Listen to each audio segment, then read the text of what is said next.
اعوذ باللہ من الشیطان الرجیم، بسم اللہ الرحمن الرحیم۔ پیارے بچوں السلام علیکم، کیا حال ہے؟ ٹھیک ٹھاک۔ نور الواعظین میں آج ہمارا موضوع ہوگا ماں باپ یا والدین کی فضیلت۔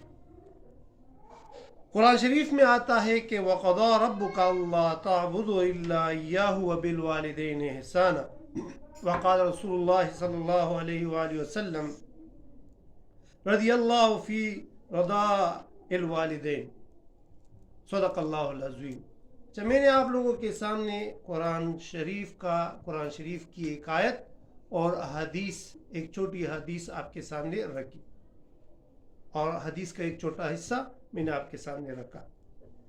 اچھا، یہ جو آیت میں نے آپ لوگوں کے سامنے رکھی، اس کا مفہوم میں آپ کو بیان کرتا ہوں۔ اللہ تعالیٰ فرماتے ہیں کہ آپ لوگ کسی کی عبادت نہ کریں سوائے اللہ کے، اور ساتھ اسی کے ساتھ یعنی اللہ تعالیٰ کے عبادت کے ساتھ وہ جوڑتے ہیں کہ اپنے والدین کے ساتھ احسان کرو۔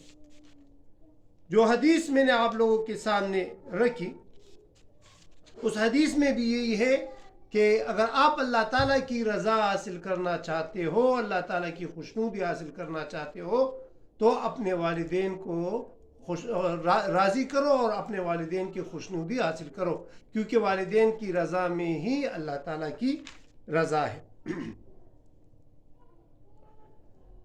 ابو عبد الرحمن عبداللہ بن مسعود سے روایت کرتے ہیں، فرماتے ہیں کہ حضور صلی اللہ علیہ وآلہ وسلم سے پوچھا گیا کہ سب سے بہترین یعنی تمام اعمال میں سب سے بہترین عمل کون سا ہے؟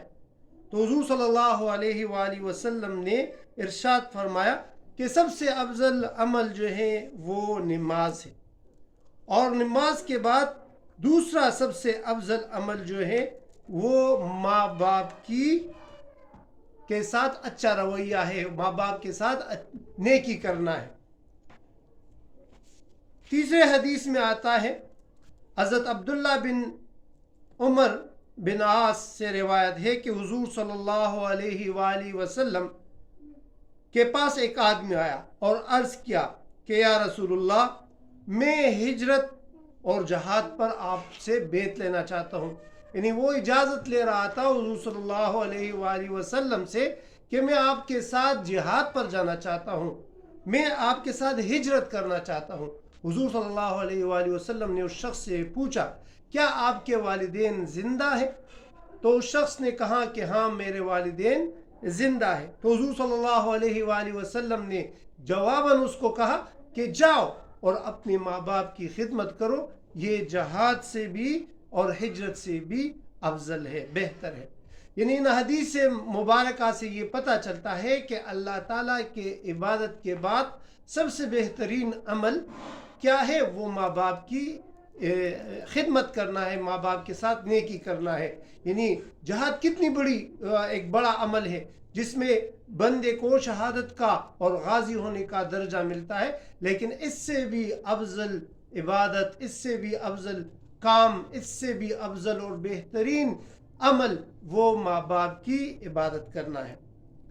حضرت ابو ہریرہ رضی اللہ تعالیٰ عنہ حضور اقدس صلی اللہ علیہ وآلہ وسلم سے روایت کرتے ہیں کہ ایک بندہ حضور صلی اللہ علیہ وآلہ وسلم سے پوچھتے ہیں کہ یا رسول اللہ، میں کون سے مخلوق کے ساتھ، کس کے ساتھ بہتر سلوک کروں؟ حضور صلی اللہ علیہ وآلہ وسلم نے کہا کہ اپنے ماں کے ساتھ۔ پھر پوچھا کہ اس کے بعد میں کس سے اچھا سلوک کروں؟ پھر فرمایا کہ اپنی ماں کے ساتھ۔ تیسری دفعہ پوچھا کہ میں بہتر سلوک کس کے ساتھ کروں؟ تو حضور صلی اللہ علیہ وآلہ وسلم نے فرمایا کہ اپنی ماں کے ساتھ، اور پھر چوتھی دفعہ فرمایا کہ اپنے باپ کے ساتھ، اور اس کے بعد جو ہے وہ مخلوق یعنی اور رشتہ دار وغیرہ آتے ہیں۔ دوسرے روایت میں یہی الفاظ اس طرح ہے کہ اپنی ماں اور اس کے بعد جو ہے اپنے باپ کے ساتھ بہتر سلوک کرنے کا حکم آیا ہے۔ حضرت عبداللہ بن عمر رضی اللہ تعالیٰ عنہ حضور صلی اللہ علیہ وآلہ وسلم کا یہ ارشاد نقل کرتے ہیں کہ ماں باپ کی خوشحالی میں، ماں باپ کی رضامندی میں اللہ تعالیٰ کی رضا ہے، اور ماں باپ کی خفگان میں، ماں باپ کی ناخوشی میں اللہ تعالیٰ کی ناخوشی اور ناراضگی ہے۔ روایت میں آتا ہے کہ حضور صلی اللہ علیہ وآلہ وسلم کے پاس ایک نوجوان آیا اور شکایت کی کہ میرے پاس مال ہے، میرے پاس سب کچھ ہے، لیکن میں نے اپنے ماں کو تکلیف پہنچائی ہے، تو میرے لیے کیا حکم ہے؟ تو حضور صلی اللہ علیہ وآلہ وسلم فرماتے ہیں کہ آپ کی کوئی صدقہ، آپ کا کوئی مال جو ہے وہ قبول نہیں ہوگا جب تک آپ اللہ تعالیٰ کو، جب تک آپ اپنے ماں باپ کو راضی نہ کریں۔ حسن بصری آپ لوگ جانتے ہو ایک بہت بڑے بزرگ ہیں اور پرہیزگار بزرگ تھے، اور شریعت کے مطابق جو ہیں وہ اپنی زندگی گزارتے ہیں۔ حسن بصری کے بارے میں یہ مشہور ہے کہ وہ جب بھی اپنے گھر آتے تھے تو سب سے پہلے اپنے والدین سے ملتے تھے اور پھر جو ہیں اس کے بعد اپنے کمرے میں جاتے تھے، اپنے بچوں کے ساتھ وہ ملتے تھے۔ اور یہی نہیں بلکہ وہ اپنی ماں کی پاؤں بھی دباتے تھے۔ ایک دفعہ کچھ یوں ہوا کہ حسن بصری اپنے گھر آئے اور غلطی سے سیدھے اپنے کمرے میں چلے گئے، اور وہ اس کی ماں جو تھی وہ سو گئی۔ جب اس کی ماں سو گئی تو وہ پھر دوبارہ آئے اور اس کے ماں کے قدموں کے ساتھ اپنی داڑھی مبارک جو ہے وہ اس کے ساتھ وہ رکھی، تو اس سے کیا ہوا کہ اس کے ماں کے پاؤں کے جو گر تھے وہ اس کی داڑھی تک آ گئے۔ تو ارشاد ہوا، حسن بصری رحمۃ اللہ علیہ اپنے دوستوں سے پوچھتے ہیں کہ اس کو اپنے دوستوں نے خواب میں دیکھا۔ خواب میں کیا دیکھتے ہیں کہ حسن بصری کے داڑھی مبارک پر موتیاں چمک رہی ہیں۔ اصل میں وہ موتیاں کیا تھی؟ وہ اس ماں کے پاؤں کی دھول تھی جو اس کے داڑھی پر آ گئی تھی۔ حضرت عبداللہ بن عمر رضی اللہ تعالیٰ عنہ حضور اکرم صلی اللہ علیہ وآلہ وسلم کا ارشاد نقل کرتے ہیں کہ آپ اپنے ماں باپ کو گالی نہ دیں۔ آپ اپنے ماں باپ کو کیا کریں؟ اپنے ماں باپ کو گالی نہ دیں۔ تو ارشاد ہوتا ہے، ارشاد فرمایا کہ یعنی جو حدیث میں نے آپ کے سامنے رکھی کہ اپنے ماں باپ یا اپنے والدین کو گالی نہ دو، تو صحابہ نے کہا کہ کون کم بخت ہوگا جو اپنے ماں باپ کو یا اپنے والدین کو گالی دے؟ حضور صلی اللہ علیہ وسلم نے فرمایا کہ جو شخص دوسرے کے ماں باپ کو گالی دیتا ہے اس کا مطلب یہ ہے کہ وہ اپنے ماں باپ کو گالی دیتا ہے۔ یعنی اس کا اگر تفصیل میں چلے جائے، اگر آپ کسی کو گالی دو گے، ماں کی، باپ کی، یا کوئی بھی گالی، تو جواباً وہ بندہ آپ کو بھی گالی دے سکتا ہے۔ اگر جواباً وہ گالی نہ بھی دے تو اس کا مطلب یہ ہے کہ اگر آپ نے کسی کو گالی دی تو یعنی کسی ماں کو گالی دی یا کسی کے باپ کو گالی دی تو اس کا مطلب یہی ہے کہ آپ نے اپنے ماں یا اپنے باپ کو گالی دی۔